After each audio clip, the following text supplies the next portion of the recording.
Assalamualaikum warahmatullahi wabarakatuh. Halo teman-teman, perkenalkan nama saya Fadila Dia Anggraini dengan NPM C1C02191. Dosen pembimbing saya adalah Bapak Wisman MPD. Di video ini saya akan membahas tentang materi membaca sumber ilmiah. Di video ini saya akan membahas tentang pengertian membaca tulisan sumber ilmiah, karakteristik sumber ilmiah, memahami penanda informasi penting dalam bacaan, tipe-tipe informasi dalam bacaan, dan beberapa kiat memahami sumber ilmiah. A. Pengertian membaca tulisan sumber ilmiah. Membaca tulisan sumber ilmiah adalah suatu kegiatan untuk menangkap hal-hal penting di dalam bacaan serta kegiatan untuk memahami dan menangkap isi bacaan di dalam sebuah sumber ilmiah. B. Karakteristik sumber ilmiah. Karakteristik membaca adalah keterampilan reseptif, yaitu keterampilan menyerap informasi atau ilmu pengetahuan. Keterampilan membaca memiliki kesamaan dengan keterampilan menyimak, yaitu sama-sama keterampilan berbahasa reseptif. Keterampilan membaca jauh lebih unggul dibanding keterampilan menyimak. Keterampilan membaca sangat penting untuk menyerap informasi dan ilmu pengetahuan karena beberapa hal berikut ini. 1. Sumber bacaan sepertinya jauh lebih banyak daripada sumber simakan. 2. Informasi dan ilmu pengetahuan pada umumnya selalu didokumentasi dalam bentuk bacaan. Karena perkembangan dunia digital yang begitu cepat telah menghasilkan berbagai sumber bacaan untuk mencari sumber-sumber ilmiah dalam menulis karangan ilmiah. Dalam kegiatan membaca, untuk kepentingan menemukan sumber ilmiah, kita perlu memilih bahan bacaan untuk menambah informasi, terutama yang berkaitan dengan sesuatu yang akan kita tulis. Keterampilan membaca merupakan kegiatan menyerap informasi sebanyak-banyaknya dengan kecepatan yang tinggi sesuai dengan topik-topik yang diperlukan. Informasi yang dikomunikasikan melalui media tulisan jauh lebih banyak dan lebih lengkap dibanding informasi yang dikomunikasikan melalui media lisan. 1. Karakteristik buku. Karakteristik buku yang paling penting dipahami dalam kaitan dengan keterampilan membaca adalah buku terdiri dari halaman judul, daftar isi, bab per bab. Untuk memilih buku yang tepat, kita harus memperhatikan hal-hal berikut ini. A. Lihatlah lebih dulu judul dan daftar isi buku. B. Perhatikan dan pahami judul-judul bab. C. Untuk lebih teliti, perhatikan dan pahami judul-judul subbab yang terdapat dalam buku. D. Pahami pokok-pokok pikiran yang disampaikan pengarang melalui pemahaman bab-bab dan subbab buku. E. Simpulkanlah permasalahan pokok dalam buku melalui bab dan subbab buku itu. Buku pada umumnya sangat bermanfaat bagi pembacanya. Kita bisa memilih buku sesuai dengan kebutuhan diri kita. Dengan membaca buku tersebut sebaiknya dibiasakan untuk membuat ringkasan buku dengan mencatat pokok-pokok pikiran yang dikemukakan oleh penulisnya. Dari membaca buku, kita bisa memperoleh banyak informasi dan pengetahuan. 2. Karakteristik laporan penelitian. Karakteristik laporan penelitian dapat dilihat dari segi susunan bab yang relatif tetap.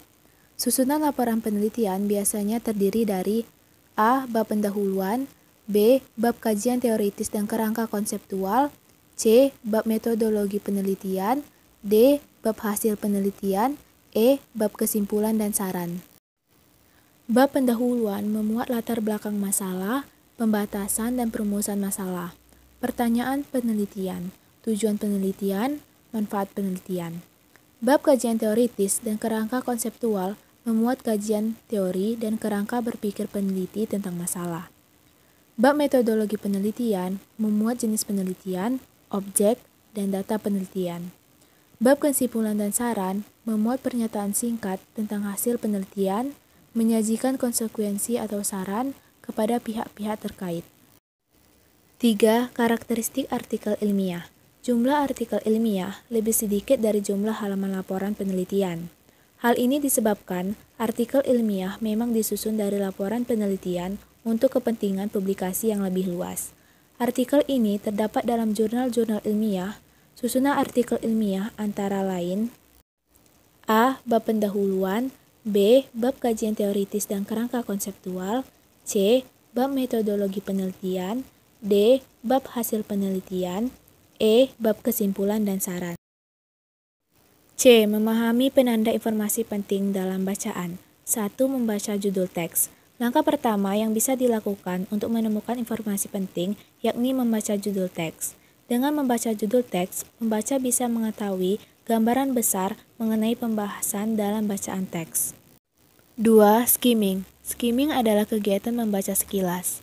Teknik yang kerap disebut sebagai membaca memindai ini dapat melatih gerak mata untuk melihat, memperhatikan, dan menemukan informasi bahan bacaan dalam waktu singkat.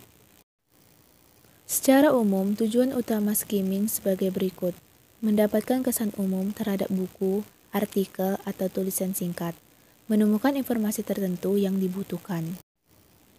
3. Mencatat isi pokok bacaan. Mencatat isi pokok bacaan menjadi langkah terakhir untuk menemukan informasi penting dalam teks. Langkah ini dapat dilakukan dengan menggunakan teknik adik Simba yang merupakan singkatan dari apa, di mana, kapan, siapa, mengapa, bagaimana. Teknik adik Simba dikenal juga dengan sebutan 5W1H, yakni what, where, when, who, why, dan who. Cara mencari kata kunci pada teks bacaan. 1. Kata yang diulang-ulang. Dalam beberapa kasus, kata yang diulang merupakan kata kunci karena merupakan kata yang penting dan dibahas dalam paragraf. 2. Kata atau frase transisi. Ide pokok paragraf biasanya mengandung kata kunci karena merupakan kalimat utama dalam paragraf. 3. Kata ganti.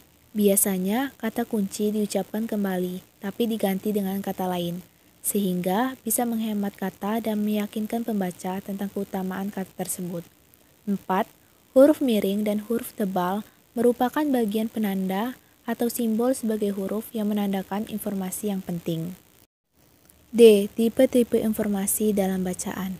Tipe-tipe informasi yang ada dalam bacaan dapat dibedakan dari dua sudut pandang, yaitu 1.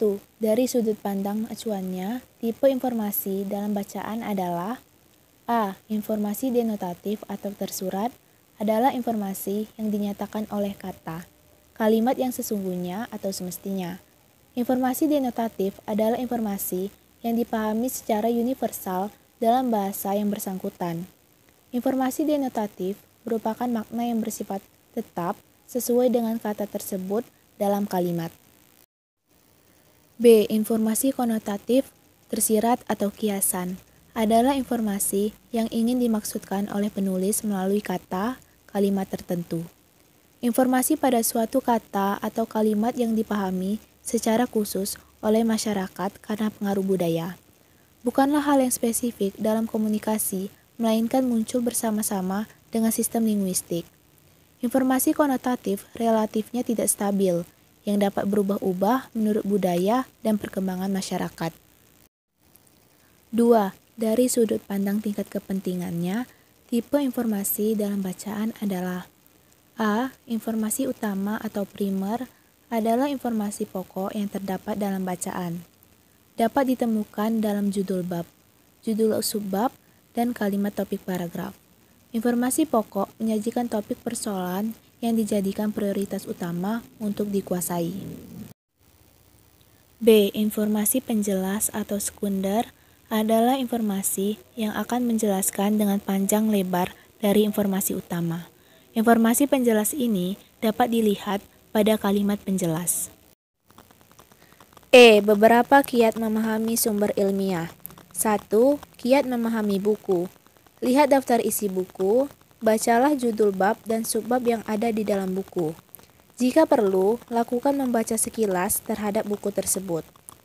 Pahami pokok pikiran yang akan disampaikan pengarang melalui penamaan bab dan subbab buku. Informasi dalam suatu buku. A. Pokok-pokok persoalan yang disajikan melalui judul-judul bab. B. Uraian subpokok persoalan yang disajikan melalui judul subbab. C. Uraian topik pikiran yang disajikan dalam kalimat topik paragraf. 2. Kiat memahami laporan penelitian. Menyajikan hasil penelitian tentang suatu topik berupa skripsi S1 tesis S2, disertai S3 laporan penelitian. Disusun secara sederhana laporan atau makalah. 1. Bab 1 pendahuluan yang terdiri dari latar belakang, permasalahan, tujuan, manfaat, kerangka teori, dan metode penelitian. 2. Bab 2 pembahasan, terdiri atas beberapa subbab. 3. Bab 3 kesimpulan dan saran. Laporan penelitian dengan topik yang relatif lebih luas terdiri dari 5 bab. 1. Bab 1 pendahuluan yang terdiri dari latar belakang masalah, permasalahan, tujuan, dan manfaat. 2. Bab 2 kerangka teori. 3. Bab 3 metode penelitian. 4. Bab 4 pembahasan. 5. Bab 5 penutup. 3. Kiat memahami artikel ilmiah. Artikel ilmiah konseptual terdiri dari 3 bab. 1. Pendahuluan. 2. Pembahasan. 3. Penutup. Informasi yang perlu diketahui dalam suatu artikel ilmiah. 1. Pokok-pokok persoalan, bab pendahuluan. 2. Uraian tentang metode yang disajikan, bab 2. 3. Uraian tentang pokok-pokok persoalan, bab 3. Mungkin itu saja video pembelajaran dari saya. Lebih dan kurangnya saya mohon maaf. Terima kasih teman-teman.